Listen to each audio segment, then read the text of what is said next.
So let us first open PowerPoint and create a project. Add in your text and follow the steps.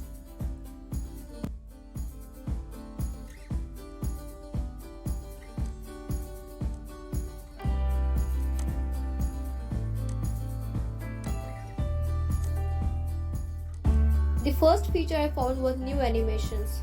So you can go to the animation tab and click on add animation. But you can see many more effects.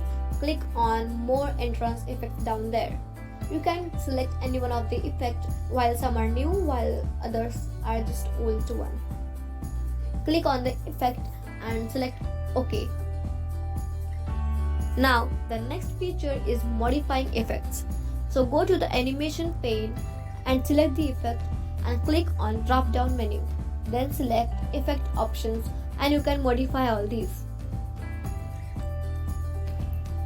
Once you are done, click on OK and your modified animation is what you can see.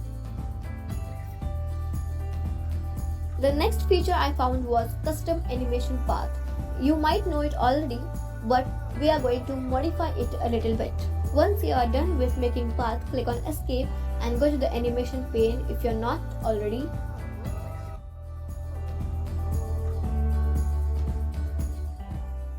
Select the animation and go to the drop down menu and select effects option again and modify it as you want.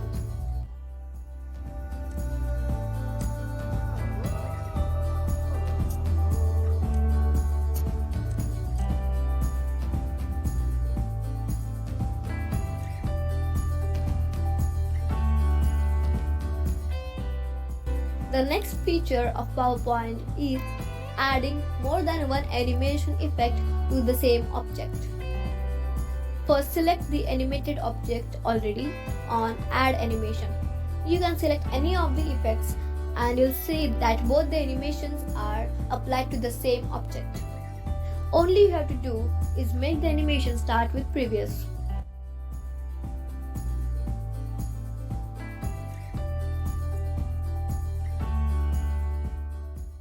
So, I hope you found the video informative and something new.